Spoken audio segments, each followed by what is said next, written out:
अस्सलामु अलैकुम वरहमतुल्लाहि वबरकातुहु। बिस्मिल्लाहिर्रहमानिर्रहीम। नहमदुहु व नुसल्ली अला रसूलिहिल करीम। अम्मा बाद। मोहतरम नाजरीन इकराम, एक सवाल किया गया है क़िराअत फ़ातिमा नाम के ताल्लुक़ से, और सवाल कुछ इस तरह से है। अस्सलामु अलैकुम, हम अपनी बेटी का नाम क़िराअत फ़ातिमा रखना चाहते हैं, ये नाम रखना कैसा है? प्लीज़ तफसील के साथ बताइए। वालेकुमुस्सलाम वरहमतुल्लाहि वबरकातुहु। देखिए, बच्ची का क़िराअत नाम रखने में कोई मानवियत नहीं पाई जाती, और ना ही ये लफ्ज़ नाम रखने के लिए इस्तेमाल होता है। ये लफ्ज़ जो है क़िराअत, ये नाम के लिए मुस्तामल नहीं है, इसलिए हम अपनी बच्ची का क़िराअत नाम नहीं रख सकते। सिर्फ फ़ातिमा नाम रखना भी बेहतर है, हम अपनी बच्ची का फ़ातिमा नाम रख सकते हैं बरकत के लिए। लेकिन क़िराअत लफ्ज़ जो है ये नामों के लिए इस्तेमाल नहीं होता है।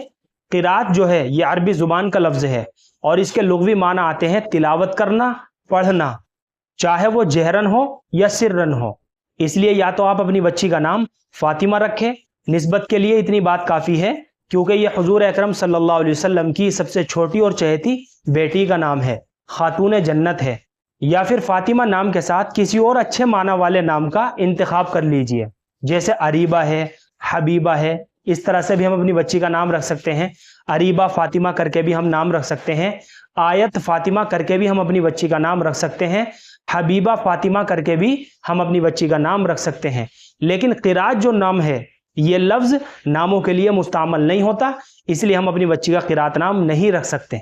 मुझे उम्मीद है कि आप सभी हजरात को अच्छी तरह समझ में आ गया होगा। एक बात और आप अच्छी तरह समझ लीजिए, देखिए नाम जो है ये बच्चों की शनाख्त और पहचान का एक ज़रिया होता है। इसलिए जब भी हम अपने बच्चों के नाम रखें तो अच्छे माना वाले नामों का इंतखाब किया करें, क्योंकि नामों के असरात बच्चों की ज़िंदगी के ऊपर भी पड़ते हैं।